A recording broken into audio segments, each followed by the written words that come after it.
সুস্থির বাজারে বড় চমক, মধ্যবিত্তের জন্য এসে গেল সুখবর।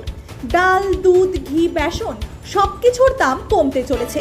হ্যাঁ, ঠিকই শুনেছেন। আর শুধু তাই নয়, জুতো, ছাতা, গিজার, এমনকি ওয়াশিং মেশিনও হতে চলেছে সস্তা। কেন সেটা কি জানেন? মধ্যবিত্তের কাছ থেকে চাপ কমাতে এবার কেন্দ্র ভাবছে জিএসটি কমানোর কথা।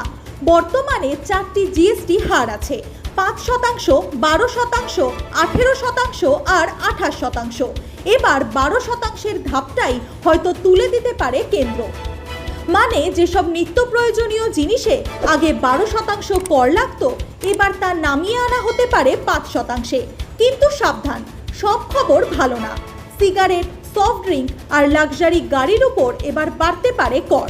এতে প্রাথমিকভাবে রাজস্ব কমবে 40 থেকে 50,000 কোটি টাকা।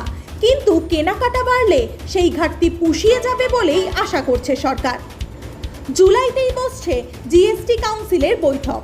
চূড়ান্ত সিদ্ধান্ত আসতে পারে যে কোনো দিন এবং মধ্যবিত্তের জীবনে স্বস্তির হাওয়া বইতে পারে।